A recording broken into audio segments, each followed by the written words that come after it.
of Vedic culture is to know who you are, and then beyond who you are, the Supreme and your relationship and so forth. And so this is just speaking about responsible conduct, taking the value of being responsible. So that's something parents want to teach their children, or spiritual masters want to teach their disciples, or a teacher in a classroom wants to teach to their kids in the classroom, to be responsible. And how do you make that into the world of action? Well, you need intelligence. Because intelligence guides the mind, and the mind guides the senses. You need spirit. So for spiritual intelligence, you need to connect with Supersoul. And that's a sign of taking responsibility. That's what the message says.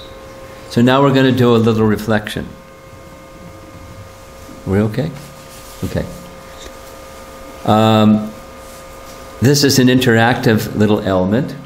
So we invite you to discuss in pairs, or threes can also work. When in your life don't make a long list, just one, some misfortune came in your life. And somehow or another, you just accepted that this was the fruit of some unknown past misdeed. And when you accepted responsibility for being the cause of that misfortune, it enabled you to process the negative emotion of that misfortune in a responsible manner. So hopefully there's at least one situation in your life like that. It doesn't mean, yummy, this misfortune is really fantastic. Bring on more. No, that's Queen Kunti. But I take responsibility for this, and in that act of taking responsibility, it enabled me to deal with the negative emotion due to that misfortune. And I felt responsible. I felt some connection with some higher authority, some higher power, by that act of taking responsibility.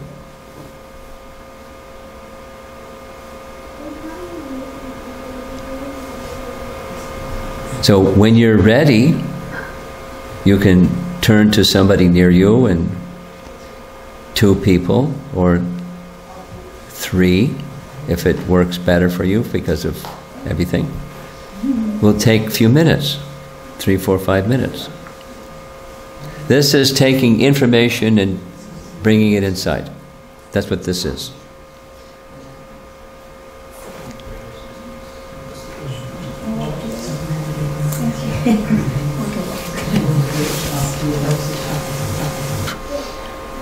Is the spiritual master should examine the disciple and vice versa.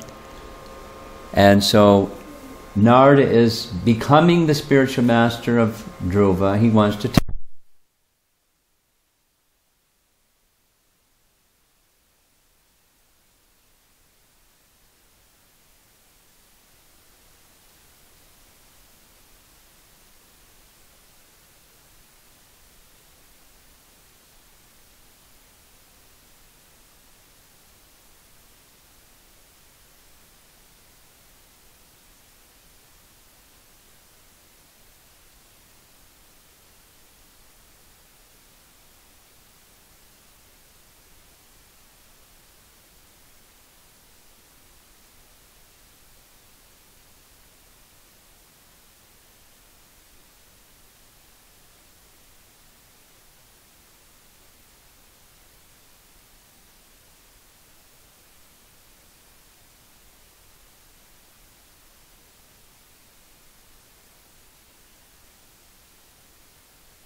say what Narada said.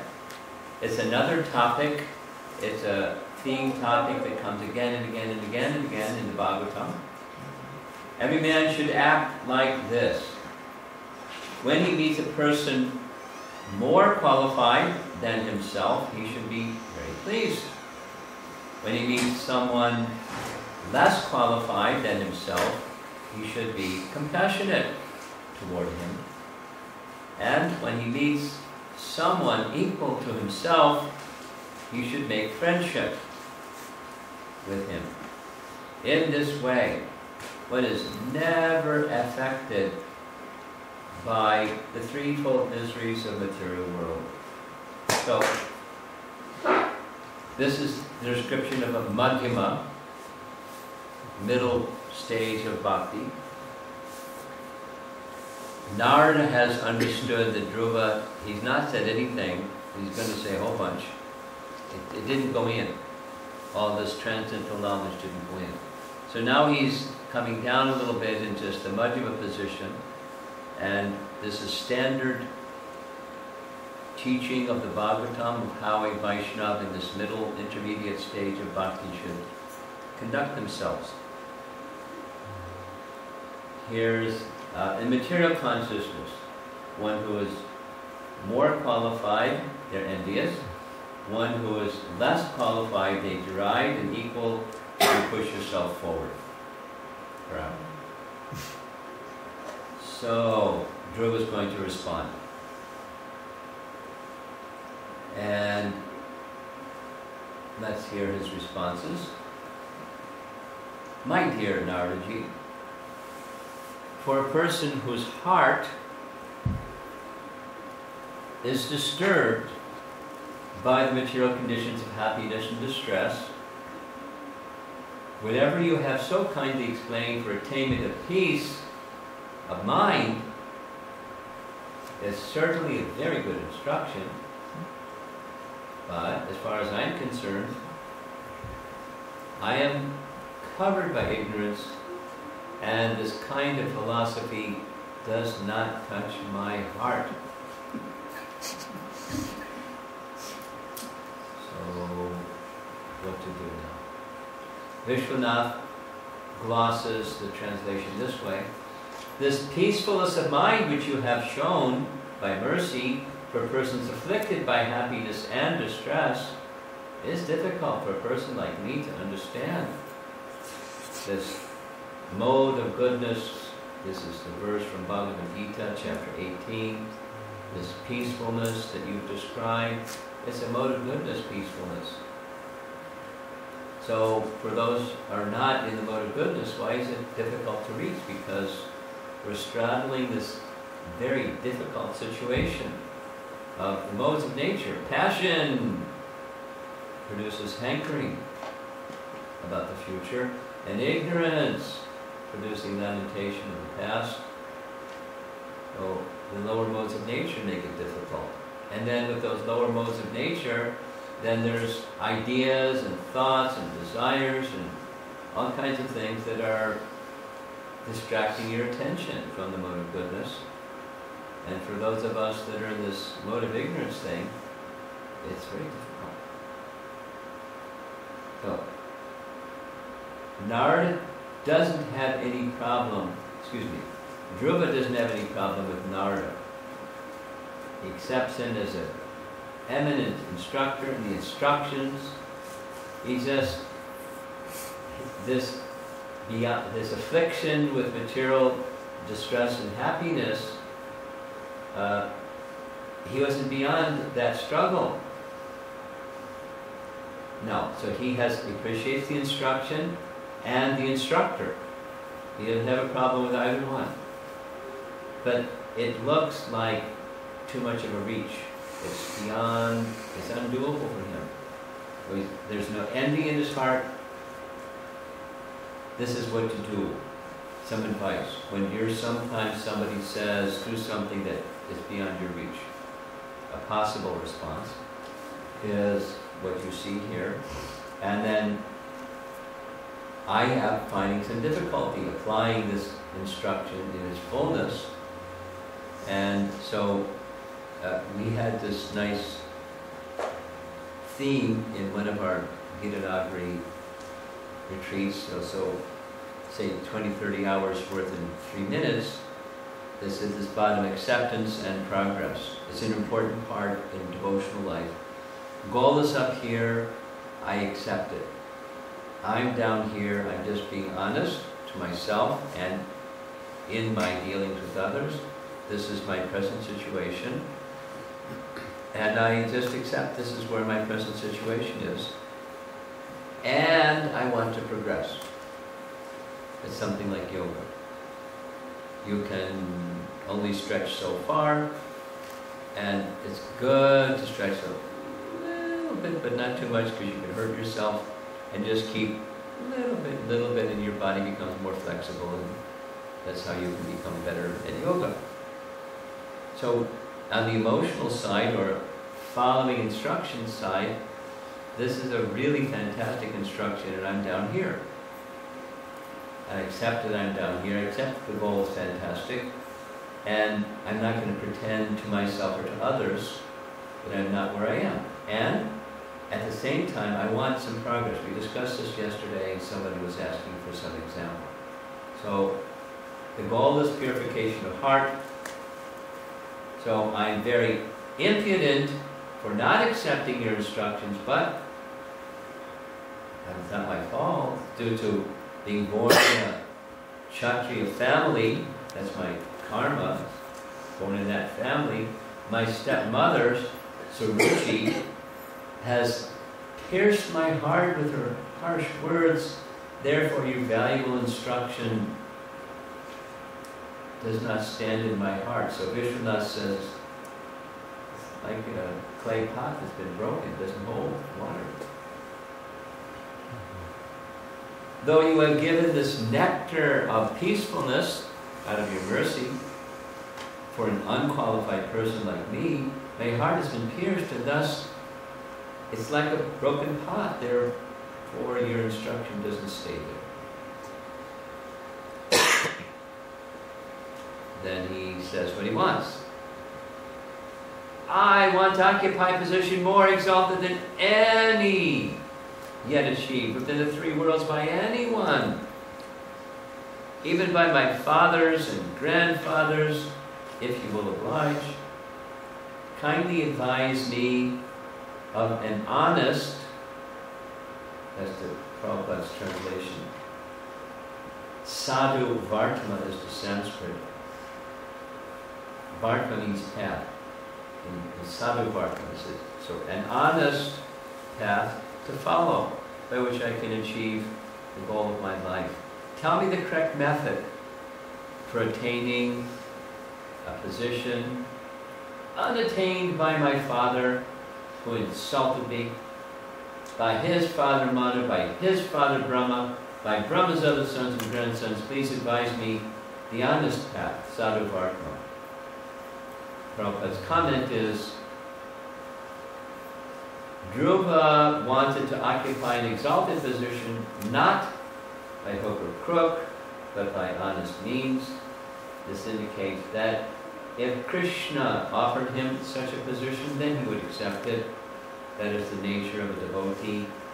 He may desire material gain, but he accepts it only if Krishna offers it. Then he glorifies Narada. My dear Lord, you're a worthy son of Lord Brahma, and you travel playing your musical instrument, the veena, for the welfare of the entire universe. You are like the sun, which rotates in the universe for the benefit of all living beings. Prabhupada's purport. The example of the sun is very significant. The sun is so kind that he distributes his sunshine everywhere without consideration. So he's saying, show your sunlight over here. I'm little Dhruva. Narada travels over the universe just for the purpose of doing good for the conditioned souls. Dhruva requested that Narada Muni show his mercy by awarding him the benefits of his particular desire. I mean, it's clever, but it's also honest.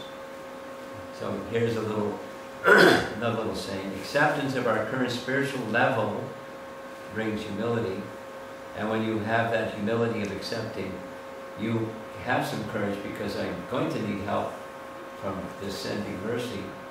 And that courage gives determination to progress towards your goal, and the correct path and goal are repeatedly shown by bona fide spiritual master.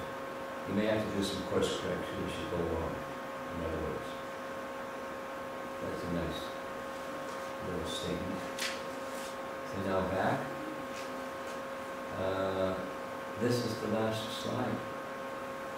What would all your determination help you to achieve the Lord or receive the Lord? That's this evening's topic. And those are the verses that are being covered.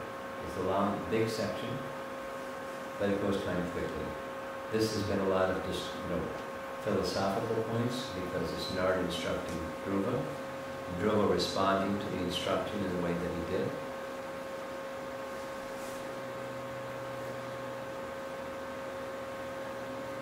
Very good.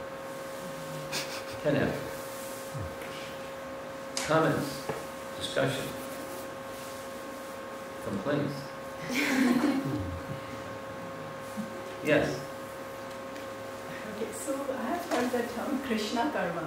So like when somebody takes shelter of Krishna, then Krishna starts intervening in your life, and then things could be different. So is that something, so what happens when someone takes shelter of Krishna, or is that only applied to pure devotees? No, it's for you.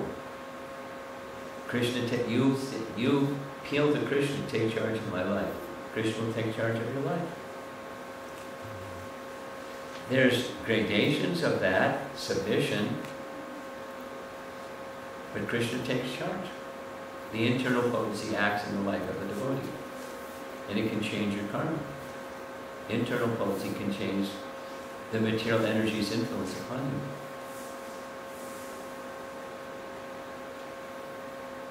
There's degrees of that. It's like, it's very practical example.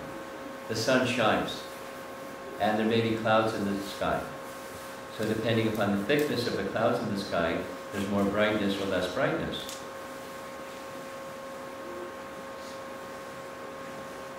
When you turn your attention to Krishna, the shining of Krishna is going to you. Just naturally so. From the center. The other way, from the middle to the out. Yeah. What did you say when you pray to Krishna, you should not ask for anything? No. Supposing you're Dhruva. He asked for something. He got it. The higher position is you don't ask for something. But supposing you have, the acceptance is supposing I want something. There's a nice verse in Canto 2. Akama, Sarva Kamova, Moksha Kama. 3 options. No desire, all desire, desire for liberation. Those are 3 positions. Tivrena Bhakti Yogena. Tivra Bhakti. Strong devotional service. Yajeta Purusham. Purusham Param. You can achieve the Supreme Person. So, better, more pleasing to Krishna and more beneficial for you is it's akama, but supposing that's not where you are. Now you try to reduce, but you also have to be honest. This is my position. Whatever that is. And you try to progress from that position towards the akama position.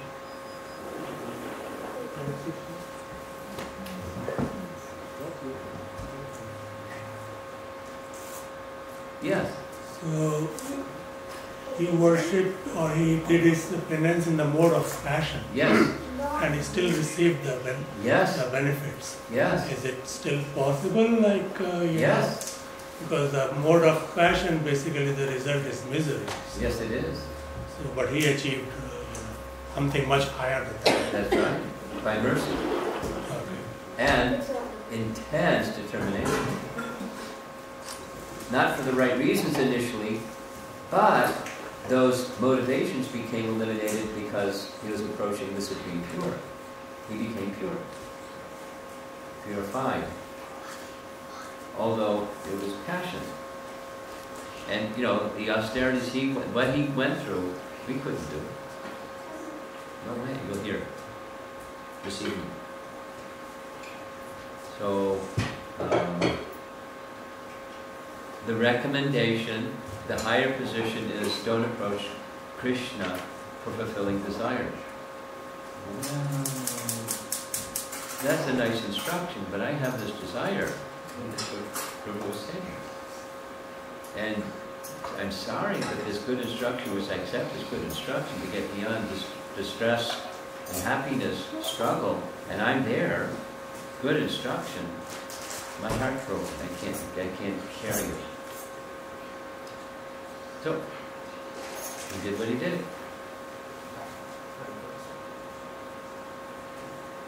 So, the sadhana, before we kind of with the determination to do sadhana. Yeah. The purest form of sadhana. Yes. So that can again Yes. get the mercy of God. Yes. You've understood correctly. And each of us are, our spiritual trajectory is different. And even for any one of us, it sometimes goes up and down. So, that's the reality of the situation. Now what to do? We take the means of purification, whatever our position is. And that's the sadhana, and with determination. Here, Dhruva understood his needs. He knew himself very, very clearly. But many of us don't. Some of us are idealists. We try to aim for the highest, but then in the process we realize that we do not have the equipment at once to. Well, that's okay. So then you reach for the stars and you don't get the stars. So then I had an unrealistic expectation of myself. So let me recalibrate. It doesn't change what the goal is, just a more realistic picture of where I am. And what the steps that I need next to go in steps towards that goal. This is counseling jargon also. When someone's in this depression thing. It happens. And counselors say the same thing. So what applies to the material applies to the spiritual, in this case at least. The goal doesn't change. But what's the standard of what is happiness? I think I shared this the other day. At the University of Illinois in Chicago, the topic that I was asked to speak about was the happiness choice. That was the title of the class. And people that take a happiness, in the material sense of happiness, they buy into duality. So you get the distress. That's not what I wanted. I wanted happiness, and I got distress.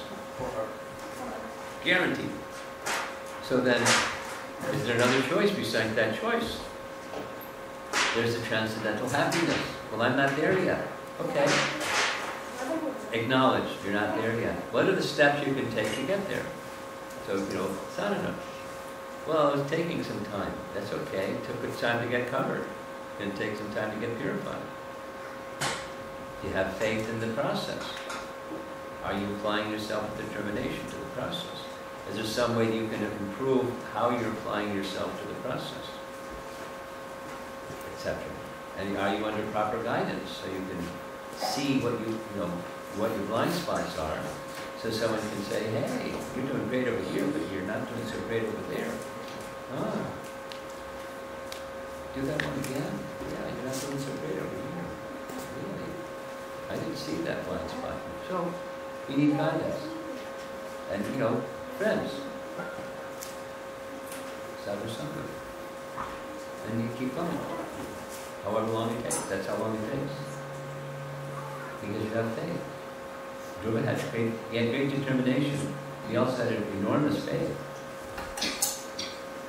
Mission impossible becomes possible with faith.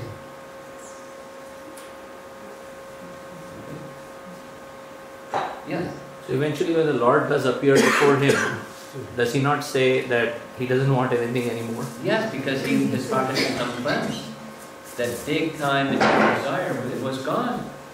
The cloud was gone. He didn't start from that position. I want the cloud to go away. We may start from that position. He didn't. But something, he has some really important something coming for him. He had the mercy of his mother. He had the mercy of Narada. And he had the seed of a desire to connect with the personality of Godhead in devotion that grew and grew and grew and that displaced the material desire.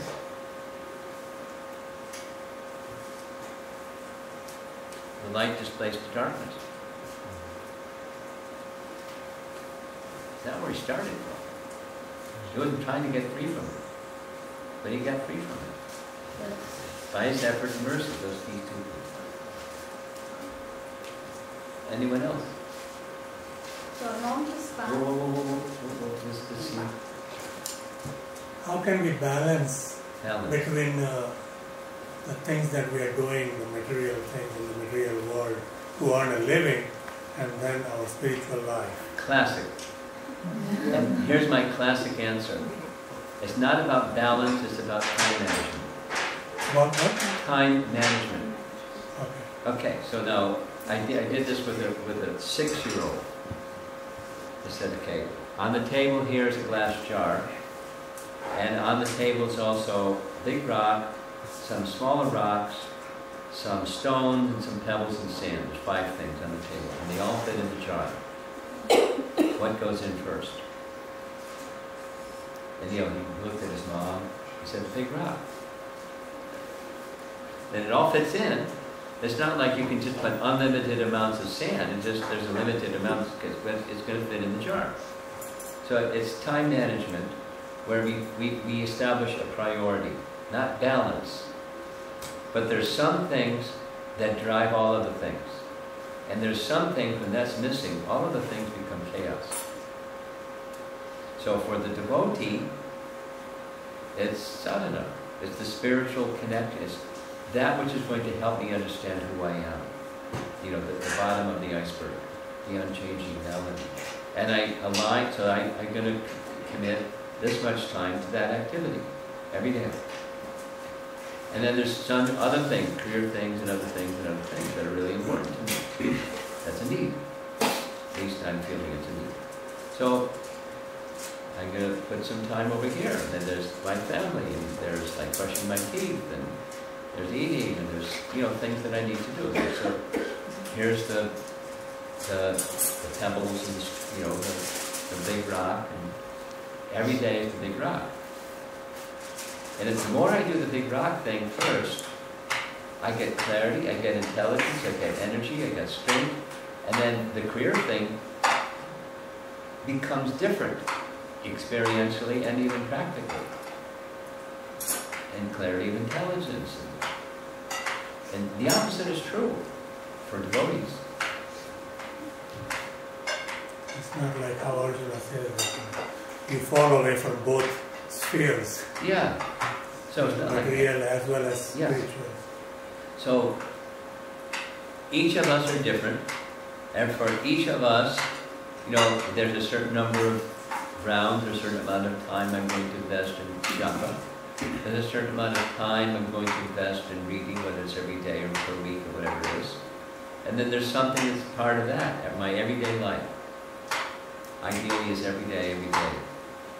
Every day, every day. And just keep doing the everyday thing that brings who I am, clarity, and then the other things align with that. Career and whatever else and whatever else. Then what I am at a deeper level, not just a psychophysical thing. And that's going to change.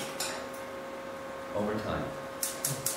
Even if we don't do sadhana, it's going to change over time. The body's going to change, and the value's going to change, the mind's going to change, the stuff's going to change. So align that stuff with what's really important to you, or to know who you are, if that's important to you. And according to Bhagavad Gita, that's where it starts. So we do those things that help us most, and that's Shravanam Kirtanam. And that's the big rock. Every day. Is it okay to do chanting while working? Well, that's distracted chanting. So maybe, you know, that's a compromise. So that's maybe where somebody has to start.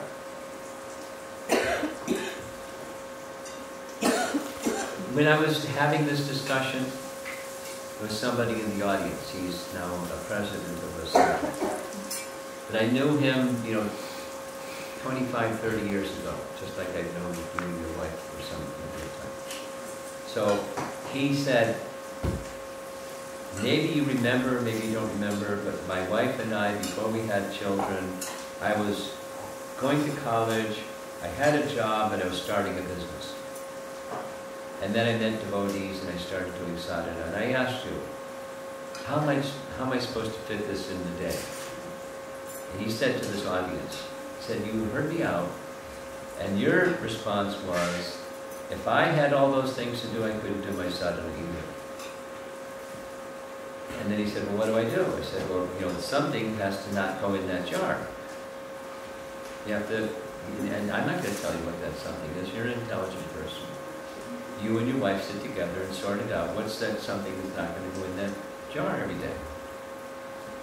So he went back and said, this is to this public gathering, Bhakti Vriksha gathering, saying, I thought, gosh, if Maharaj can't do it, you know, how am I going to do it? And so my wife and I decided, you know, we're just going to, we like the money from this new business, but it takes a lot of time, so we're just going to like hit the delete button and leave that out. And we didn't have as much money in the beginning, but now I'm making more money than I was making if I just continued with the business. But I have sadhana, I have that big rock in the center.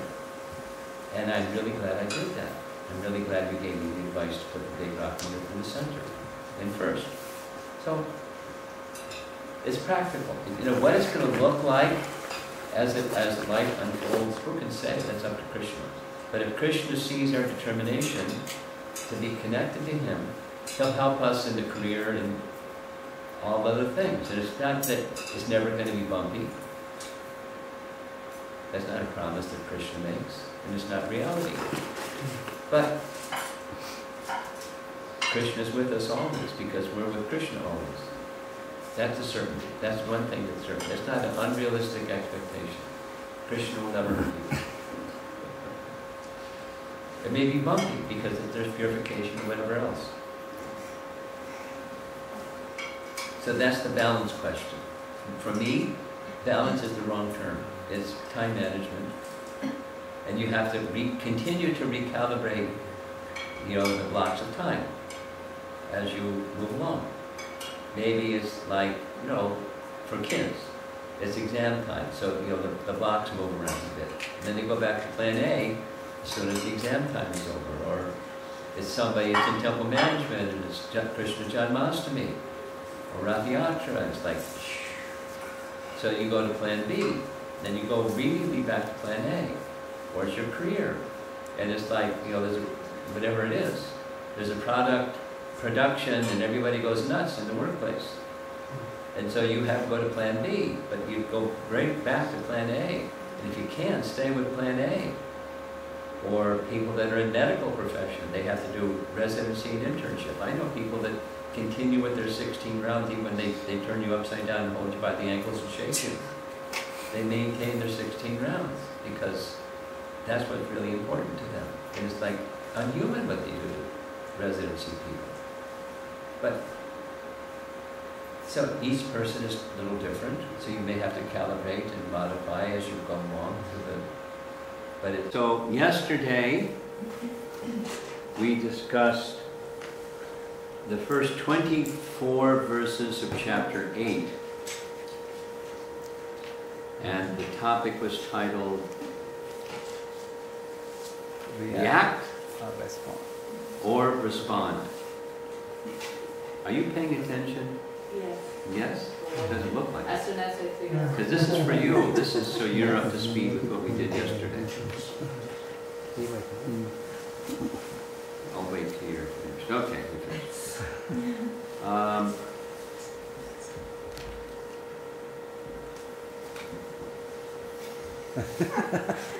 intimidated.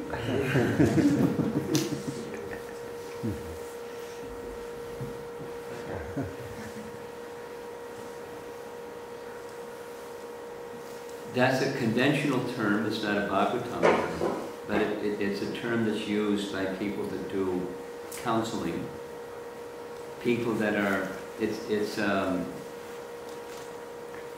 fastest growing medical profession in America today is mental disorder. Depression and other terminologies, but things where people's minds are disturbed. Their negative emotions have them overwhelmed. So besides pharmaceuticals, it's counseling and all kinds of things to help people with, you know, the chart goes like this, and it's not stopping. So it's a topic that modern people have concern with. It's either themselves or someone close to them has one of those things. And so therefore this react is where the negative emotion spikes, and it can just be a matter of how you respond to the situation that you don't like, as our phrase was. Life throws rocks at you and it hurts. And then you can react or you can respond. That's where the title comes from. So the Bhagavatam section that we went over yesterday profiles those two. There's the stepmother of Dhruva. Her name is Suruchi. And she's carrying destructive forces within her. Destructive forces is a term from the early part of chapter 8. Pride and envy in particular, and other ones. And based upon those, you know, when somebody hurts, it's either they do hurtful things to themselves or to others, or both. It's, you know, the victim becomes the perpetrator kind of model. So she's got a problem, a destruction problem, and she vents it on her stepson. And then so we took a look at her pride and her envy and how it plays out in her reacting mode to something that disturbed her. And then we looked at the king. Uttanapada is his father. And we talked about why he was silent, neglecting his duty as a father, which he could easily have done, or his duty as a king to give protection to his citizens, what to speak of his son. And he didn't do anything. Now, we're going to hear at the beginning of this section how he feels about that afterwards. Very deep regret. We don't hear anything from the stepmother saying, I regret what I did and said. No regret. I mean, later, we have no indication that she says, gee, I'm sorry. Even that, what to speak of repairing the damage that she did. So, it's just another profile of reacting, and the king remains silent, according to the explanation given in commentary, because of Hridaya Dorbalya, weakness of heart. He knew what was the right thing to do, and he didn't do it because his over-attachment to his dear queen, who spoke the harsh words. And he could have, should have, but didn't do anything because weakness of heart. Weakness of heart, Hridaya Dorbalya, is a phrase in chapter 2 Bhagavad Gita, where Krishna speaks to Arjuna, you know what you should do, you're not doing. How is this weakness of heart overcome you? The weakness of heart is when you know what to do and you don't do. And there's different degrees of it and so forth. And in his case, it was over-attachment to his good wife. And so he was blinded by helping her, but to speak of helping his son. He didn't do it. When we're overly attached, we become blind to anything. What's good for us, what's good for others, and we think we're right because we're overly attached. So then neglect of duty is another symptom of the reacting that he did, the king, Uttanapada.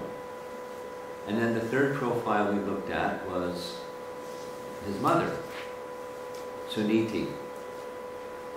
And she profiled responding. She felt negative emotions big time. There's multiple statements of what her emotional set was. But she didn't react. She didn't act impulsively on those emotions and do something, scream or... She first, her attention went to her motherly duty to her son. So she empathized, as mothers will do, with their children when they're feeling something, in this case feeling insulted or hurt. She then looked to solutions rather than reacting. She couldn't find a solution right away. So then she started speaking to her son on the higher principles that she lived her life by. She shared them with her son, and without listing through all of them. And we discussed her main concern was, this is, in empathy, this is a lesson we learned from Bir Krishna Maharaj when he gave two 30-hour seminars in Gitanagari the last two Memorial Day weekends on empathic communication. One of the things is understanding what your needs are and not relying on somebody else to fulfill your needs, and trying to understand another person's needs and seeing how you can help fulfill their needs without compromising your own needs. So as a mother, she was a super mom, and so she was looking to what her son's needs are. And he needs not just behavior, but character. Wisdom that carries proper conduct is character. So she shared. She didn't say, give up the idea of getting a kingdom. She just shared, don't hold, the Sanskrit phrase was amangalam, just like we have mangalarti. So there's amangalam, the opposite. Inauspicious, auspicious, inauspicious. So don't wish ill for others. She hurt you. You're feeling, I'm feeling, but don't get in this get back mentality towards her. So she's passing on higher principles. That's what parenting at least attempts to do. You can't give to a dependent. It's not just parenting, it's friendship. You can't be a good friend without helping in an appropriate way, knowing the person and yourself well and the dynamic of your relationship. How to help that person come to a place of higher principle, and then ultimately she goes to the transcendental principle. I'm not saying don't get back, don't try for the kingdom, but if you want a kingdom, if you want to do what you want to do, sit on the lap of your father, sit on the throne of your father, have a throne that's better and bigger and more dramatic than your father's throne, look beyond what your stepmother said, the nasty thing that she said. It was very hurtful. To look beyond that and see there's some gold in that filthy place, and take the gold. This is a Paramahamsa kind of a message. The gold is take shelter of the personality of Godhead, because with the favor of the personality of Godhead, even mission impossible becomes possible. And then she starts glorifying those who have, and the lotus feet of the Lord, the one who can give anything, even to an unqualified person. So you can make yourself qualified and receive from one who is the shelter of everyone. She extols the virtue of that path.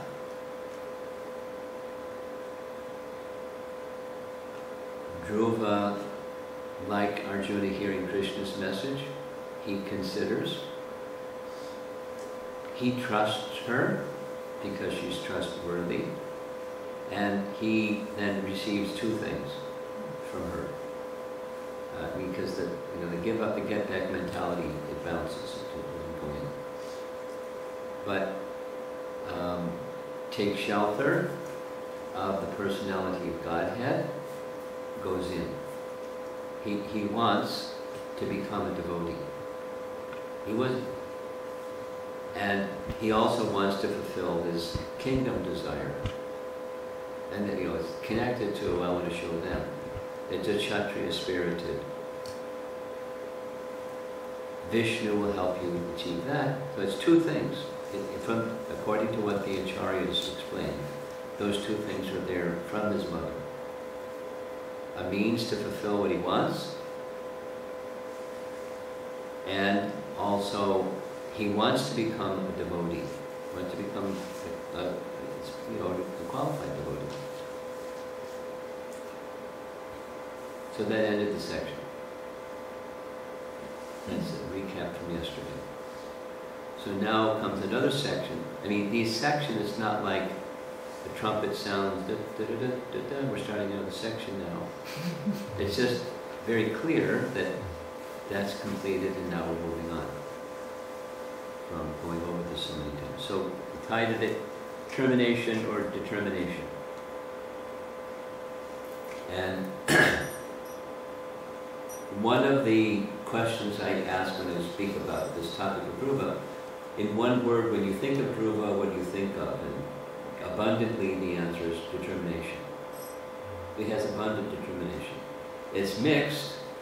It's I want a kingdom, and I want to become a devotee of Vishnu. It's mixed, but he's indomitably determined.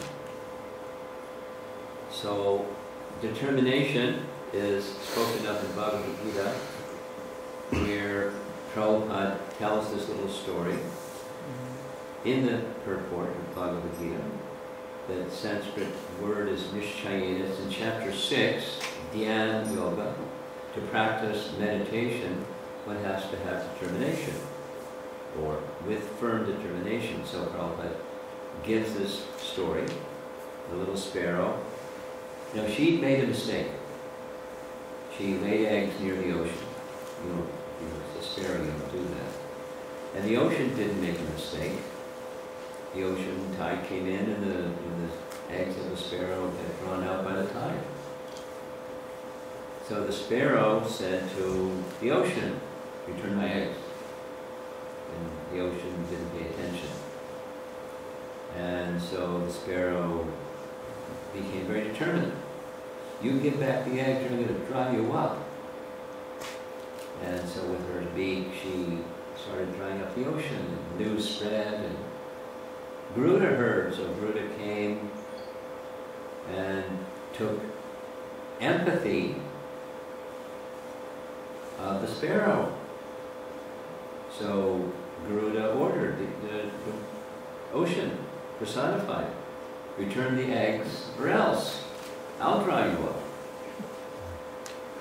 So with folded palms, the ocean personified came and said, here's the eggs, Garuda.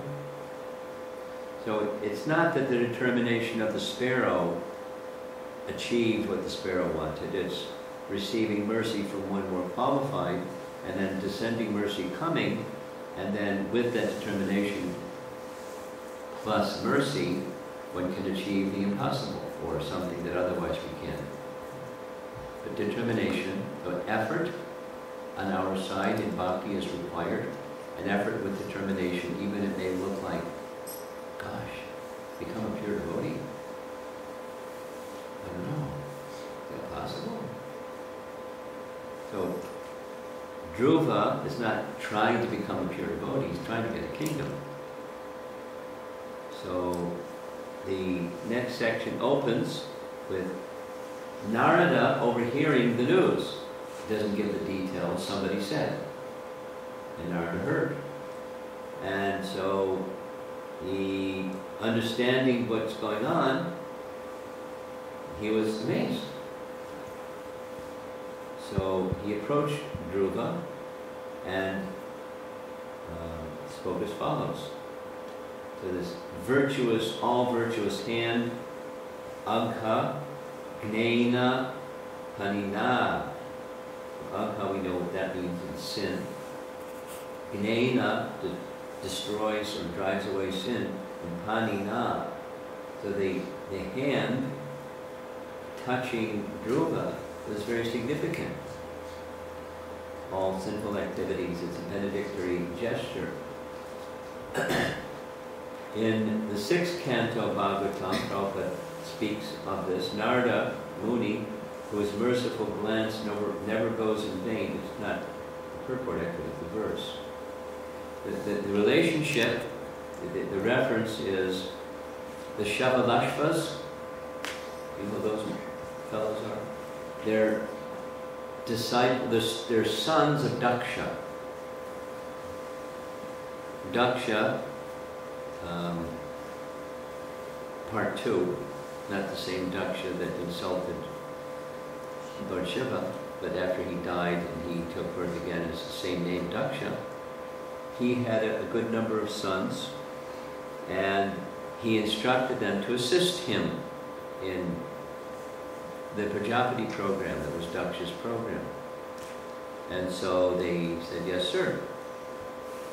And they went off to this place called Narayana Saras. It's a place where the one sacred river flows into the ocean. And so it's a place where many sages go because it's auspicious, and Narada found out they had gone there. And he just glanced upon them, that's the context, and they benefited just from the glance of Narada, so what to speak of the touch of Narada. Prabhupada writes, any gesture of the spiritual master awakens the desire to connect with and serve Krishna. Maybe some of you have heard the memories, audio or video recordings of devotees saying, Prabhupada just looked at me and I felt he was seeing right through me, and he knew what a bad things I'd done, and I felt embarrassed, or I felt uplifted and cleansed and purified, just like that. Or he patted me on the head, or he gave me a cookie, or something. So, any gesture of the spiritual master, that's what Narada is doing there. He's coming, and he's giving a gesture through Dhruva. In the purport, this is, we ended with 24, we're on 25 now. Narada is Trikalagya. He is so powerful that he can understand past, present, and future of everyone's heart. Just like the Super Soul, the Supreme Personality of Godhead. So now while he's Super Soul, while he's Trikalagya, one of the ways that one can know past, present, and future is, Prabhupada said like this, one can hear. So, here's a Prabhupada story. One time Prabhupada was asked, Prabhupada, it's said that one becomes, takes shelter of a bona fide spiritual master like Bhakti Siddhanta, he becomes the knower of all things. So do you know all things? Very direct. And Prabhupada said, I know whatever Krishna wants me to know to carry out my service to Krishna. And then in the further of the discussion, it was sometimes I hear from others and that tells me, so Krishna is telling me through the agency of someone. So there's the mystical, and there's what appears to be not mystical, but that's also mystical. That is, super soul in the heart of someone, from the previous text, someone he heard, and so he understood. And other Puranas said he heard that the son of King Uttanapad has gone to the forest. Little boy. So he went to the forest to find, try to find a little boy in the forest, but he's street colored gas, so he knew how to find him. And he found him. So he's a very special person in our movie, as we know. He's a Shakti Avatar. And he's going to do the service to Krishna that he wants. Again, from the purport, same verse. The Supreme Personality of Godhead is present in everyone's heart, and as soon as he understands that a living entity is serious about entering devotional service, he sends his representative. In this way, Narada was sent to Dhruva Maharaj. So, a reminder. Where did he get this idea to enter into devotional service? From his mother. No, his idea of entering into devotional service was, I want a kingdom. It wasn't like, that's good for you. You'll purify your existence and you go back to Godhead. That wasn't. He was interested in getting a kingdom, and she said, you can get your kingdom if Vishnu helps you. So that's the prompt to Vishnu, send my representative, and the representative was sent. This way, Guru Krishna Prasadi by Bhakti Mata Bij. We know this, by the mercy of Krishna one gets Guru, by the mercy of Guru one gets Krishna. So that's what's being, through this pastime, it's unfolding that philosophy. Okay, so now there's going to be a couple of sessions here that's interactive and subjective. So please participate. Literally, we'll do this. Little pranayama.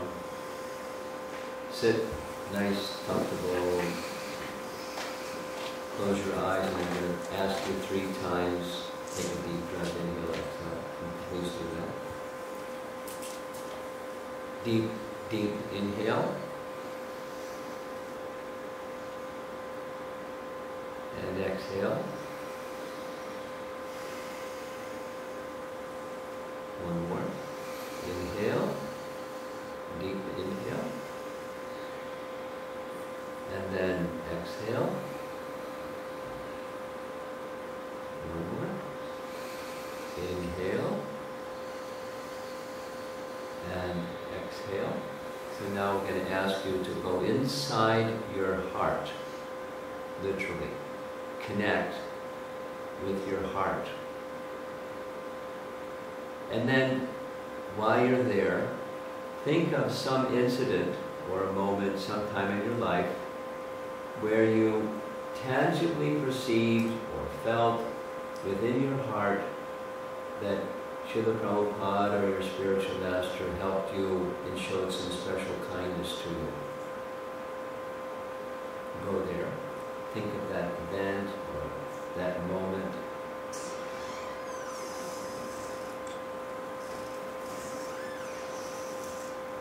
And when it's asked to write it down, but when those situations come in your life that it's hardship, and Prabhupada uses the term reversal,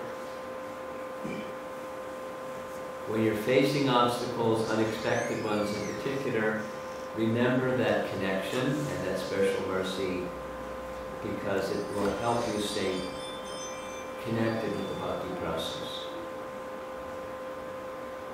So that's that one. Now we're going back to Narada Muni. He showed up, he touched Dhruva on the head, he understands the situation because he's Trikavagya. And we're going to hear one verse that's his inner contemplation. Personally, one of my favorite sections of the Bhagavatam is where we get an inside picture of the contemplations of a pure devotee.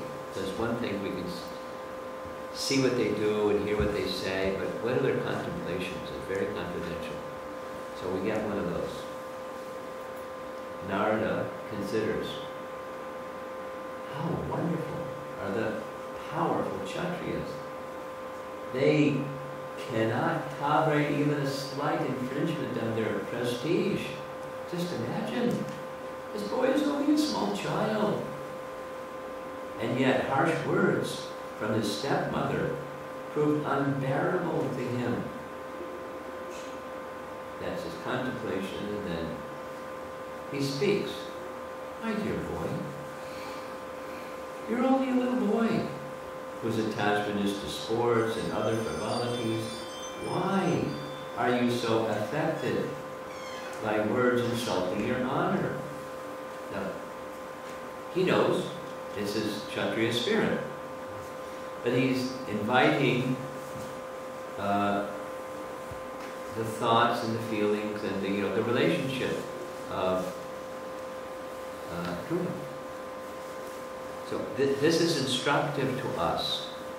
When we, as a friend of somebody or in a relationship with somebody, because he doesn't have a relationship with Dhruva, he's establishing, and he sees, wow, you look wrecked. And you may have an understanding, but it's just the inquiry to understand the heart and the mind of another. There's a rule of communication that's good to remember and observe. First seek to understand, then seek to be understood. Many people they don't care to understand another, they want to be, want to tell other people this is what you should do. So Narada is modeling for us how to help a person who's undergoing negative emotion. My dear Dhruva. So he's checking, but now he's going to give a little deterring. If you feel your sense of honor has been insulted, you still have no cause for dissatisfaction. Now we're going to give transcendental knowledge. This kind of dissatisfaction is another feature of the illusory energy. Every living entity is controlled by his previous actions, and there are different varieties of life for enjoying or suffering. So this is a Bhagavad Gita class in its own way. There's the illusory energy that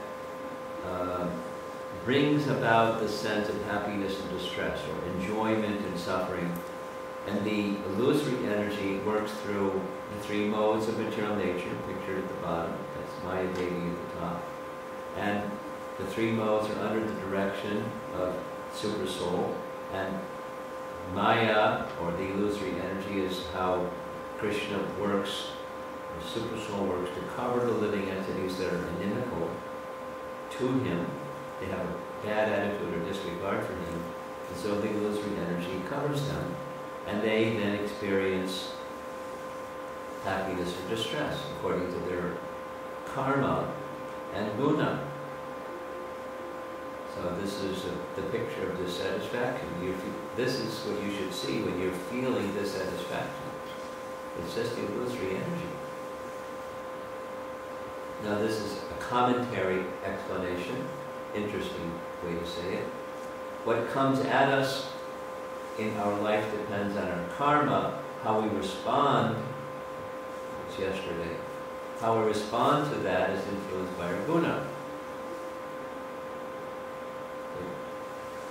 Different persons have different lust and anger, and the higher gunas take you to remembering Krishna. So we want the higher gunas as much as we can. And we ultimately want remembrance of Krishna. But the differences of responses has to do with those things. Further commentary. Dissatisfaction is just another feature of illusion. For example, our current body, both gross and subtle, is a product of past karma. And then the enjoyments or suffering, such as honor, dishonor, Bhagavad Gita chapter 2, in this particular body is also a product of our past karma. And if you're attached to either one, the subtle or the gross, that attachment to one's karmic bonds keeps us in illusion. And thus we are perpetually dissatisfied. So, if you want, from last night, if you want happiness that's in the illusory energy, guaranteed you're going to get its counterpart also. With happiness comes distress, because that's the nature of the illusory energy. If you buy in, say it again, you buy into the standard of what is happiness, that's the illusory energy kind, you're going to experience distress. Yehi sam sparsha javoga, dukkha yonaya evate. Yoni is the place of birth. It's a womb of a mother. It's called yoni. And so the yoni of distress, dukkha, is anticipating happiness by contact of the sense with sense objects. Very simple. So if you go that path, guaranteed you'll be dissatisfied. Guaranteed you'll have misery instead of happiness. It's just the nature of that choice. So you don't have to choose that. You can choose that. By default we choose that because we're conditioned. So transcendental knowledge is meant to take us out of conditioning. Now we can take that rope. Prabhupada gives this example. It's a nice example. Supposing somebody's in the bottom of a well and they're calling out, "Help! Help!" And somebody hears you at the top of the well and they lower a rope. Grab onto the rope. Wait a minute. Who are you? Where'd the rope come from? Look, just grab hold of the rope. You don't even have to climb. I'll just pull you out. Come on. Well, how did I get here? And what's going on? I thought you called for help. So, the struggling will go on and on and on and on and on.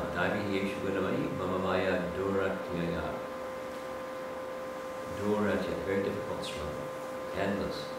Endless, lifetime after lifetime. Perpetually dissatisfied. So, Narada is giving instruction how to get out of that perpetually dissatisfied position of illusion. Little saying here, has being dissatisfied ever made you feel satisfied? It's self-perpetuating. It's the illusory energy. Now, this, maybe you recognize the photograph. This is Srila Prabhupada on a morning walk in Moscow. You recognize the photo? That's where it's from. And Shamsundar took the photo because he was with Prabhupada and he's walking along. Down at the other end is the Red Square. It's early in the morning, so it hasn't become all congested yet. But there's Prabhupada walking with his cane along the road that leads to the Red Square. And then the information on the front, I don't know who the next king is, but I've seen this here and there. Remove expectation from people and you'll remove the power, their power to hurt your feelings. Cool. So if I project your existence is to take care of my needs. And if you don't take care of my needs, I have that expectation from you. I feel this negative emotion. You didn't meet my needs. So you hurt me. Or at least that's how the mind works. They didn't hurt you. You invited them in to fulfill your expectations and your needs. But that's not they have their needs, and it may or may not match. So what do? How do you live your life? You live your life in service, and this is part of, we discussed it yesterday, just touching on the topic of empathic communication. Empathic communication says, the starting point is, you should know what your needs are, and you're responsible to fulfill your needs. Not someone else is responsible. Now, you have relationship with people, and that's relationship of service, and they have their needs, and you may very well want to know what their needs are, and do what you can to help one another meet needs. And then you have a functional relationship instead of a dysfunctional one, where you exist to meet my needs. That's our relationship. And you will be hurt, because sometimes, and sometimes not. It's the nature of the place. So when it's not, then what? You're hurt. Or you feel hurt. They didn't hurt, your expectation didn't get met.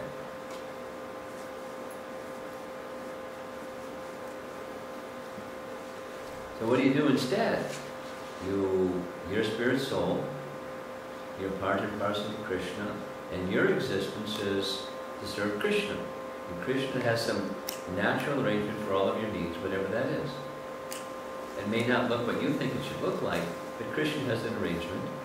And you have relationship with people because we're social beings.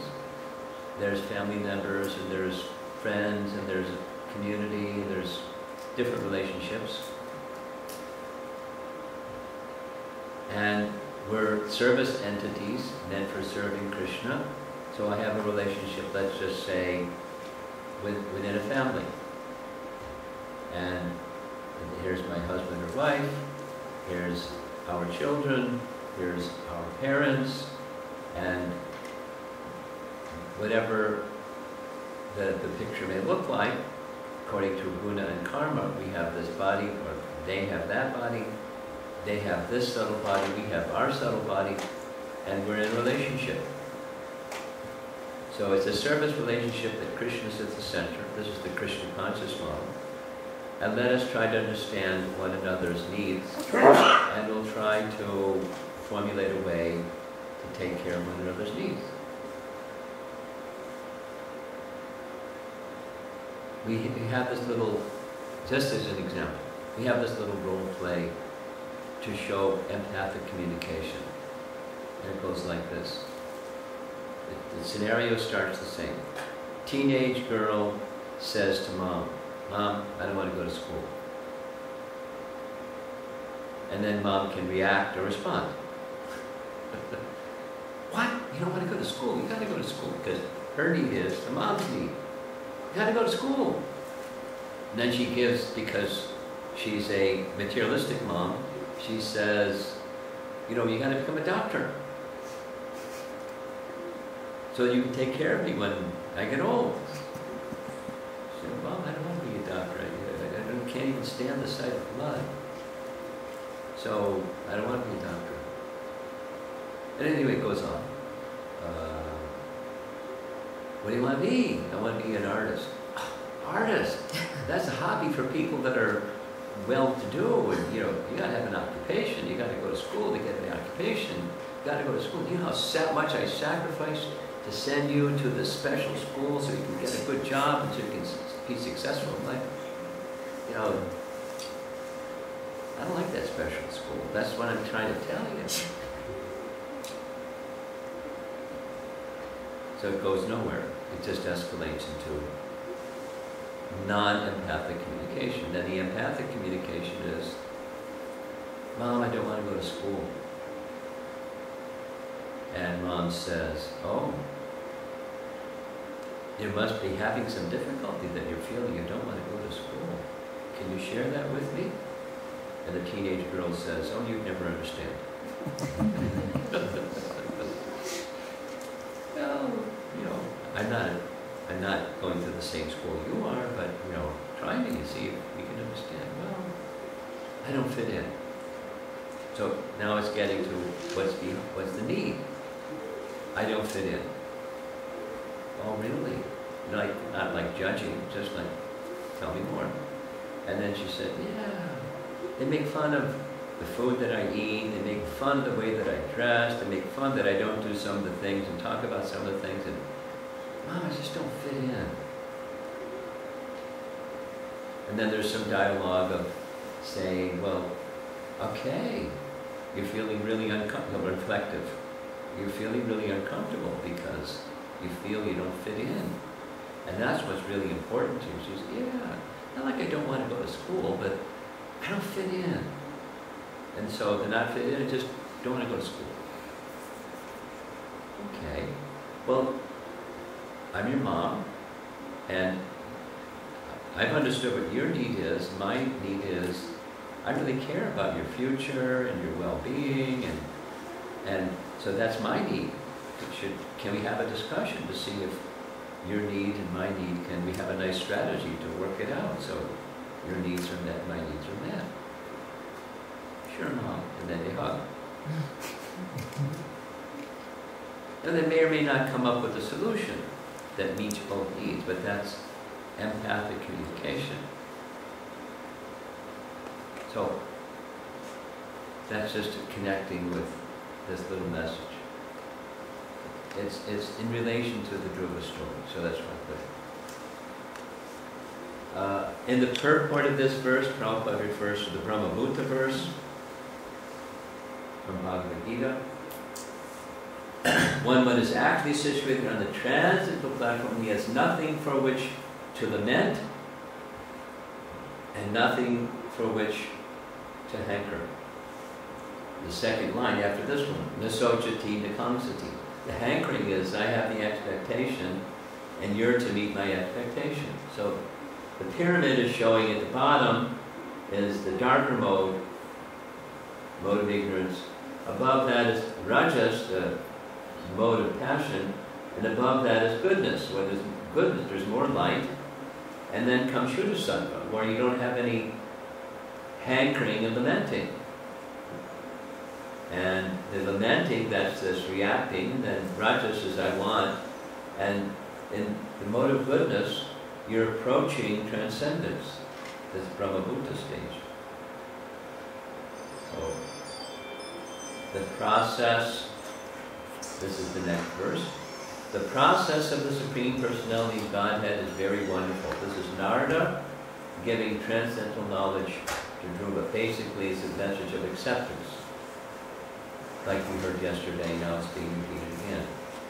It's being repeated again because it's a very important message for having a balanced emotional life. We discussed to some degree what acceptance is and what it isn't. One who is intelligent should accept that process and be satisfied with whatever comes, favorable or unfavorable, by his supreme will. That is to say, don't depart from your relationship with Krishna when good, favorable and unfavorable circumstances come. Where it's coming from is back there. There's some karma, and then here comes the fruit of the good, here comes the fruit of the bad, and we're walking along the path of the life, and here comes good fortune or fortune. We're responsible for the Sadasadyoni Janmasu, the good fortune or fortune, by our past deeds. Now, that you may not be able to change, but you can respond according to the situation, and whatever you do when you respond, stay connected to your relationship with the personality of Godhead. That's the intelligent position. He's training, instructing Dhruva with transcendental knowledge. Here's Vishwanath's explanation. One, by intelligence, should be satisfied with whatever amount, this tavan matrena, of happiness and distress is attained by one's actions in previous lives, understanding that karma produces results under the direction of the Lord, Ishvara Vitim. same as Bhagavad Gita's message, or as Prabhupada has often quoted, Karmana Daiva Netrain, anyone who's heard his lectures knows that phrase. The situation today is supervised by some higher force, and those higher force supervisors are doing so under the directions of karma. So we're responsible for our karma, not somebody else. That's what he's teaching Dhruva. His mother said something quite similar. So, a commentary is that one sign of intelligence is taking responsibility. The cute little saying at the bottom. Taking responsibility results in responsible responses to life. Or at the bottom, transforming values into action.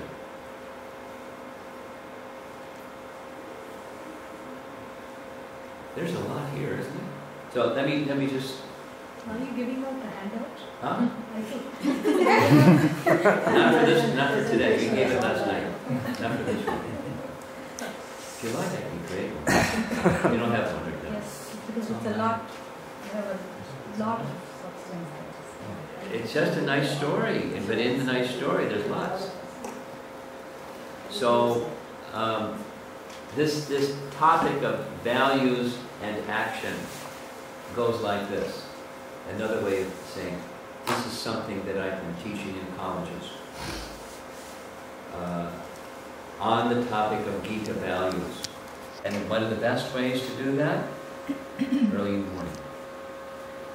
And you get in the habit of early in the morning, and it doesn't matter what else is going on. It's early in the morning, before everything starts to become chaotic. You do it early in the morning. Not easy, but once it's a habit,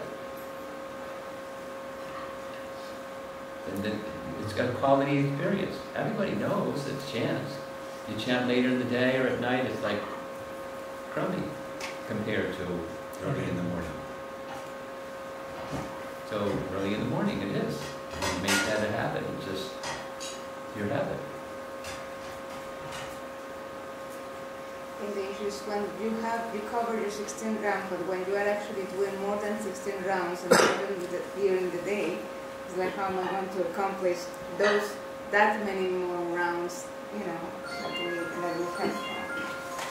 The minimum is covered in the morning, but then throughout the day, you have we're all maybe different. you want to. We're all different, and some people do it differently. But it's just it's part of acceptance and progress. Anyone else? You have something? Mataji, you're smiling. They asked whatever questions I had, they asked. Okay. But I always used to wonder how come so much is always expressed about Dhruva Maharaj, but he actually wanted this big thing. But in our line of philosophy, we're earlier, right now, we're not supposed to ask Krishna, give me this or give me that. But so It's not exactly that we're not supposed to ask. I'm echoing your statement. It's a higher position to not ask.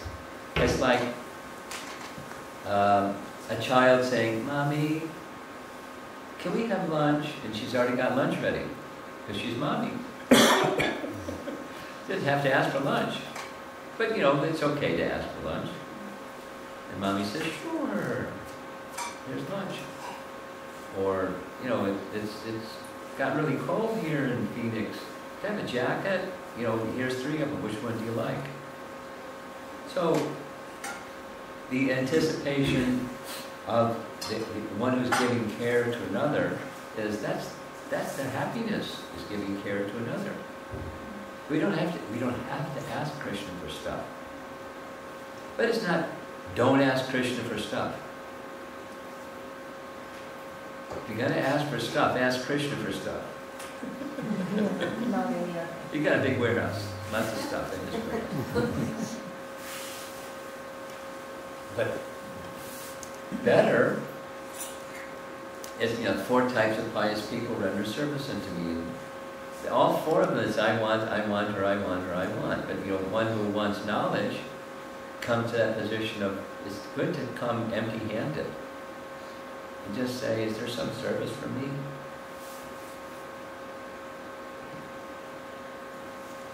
And when that happens, lunch is there, jackets are there, and all the stuff we use there.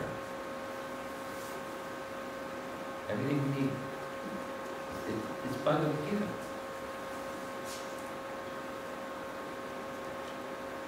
Mai chananya yogena bhaktir avyabhicharini. Those who engage in that, in their service to Krishna in that way, whatever they have, I preserve. Whatever they need, I provide. Natural. Natural. Supposing one doesn't have that confidence, then you ask. But you don't have to ask. The relationship is different if you don't have to ask, you just have confidence. It's customized according to each of us. Okay, everything we're done. And you're ready with Ekadasi Prashada, right? Yes. Oh, awesome.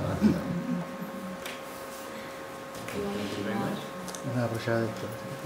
It's a big thank you to His Holiness Romapada Swami for giving such wonderful class, and we'll be continuing with the class this evening, tomorrow morning, and then tomorrow afternoon at the temple.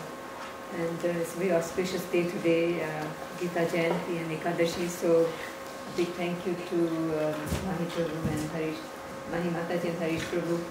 Very fortunate to host this program on Gita Jayanti. We are going to be reciting the Bhagavad Gita as normally we do at the temple from 6 to 8. I know that some of you may be going there, but we also encourage you to come to the evening program today.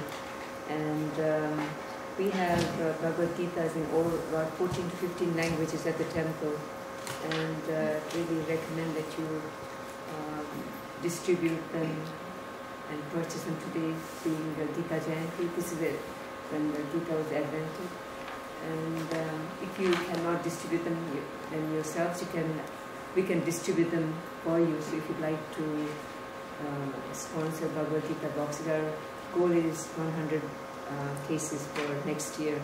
Use these books to distribute at colleges, and we also have some motels that need some Bhagavad Gitas, and obviously we give them out at the temple also. And we also have about 5 or 6 languages of Srimad Bhagavatam at the temple. And we have English, Hindi, Telugu, Tamil, Marathi. So if you'd like to purchase those or give those,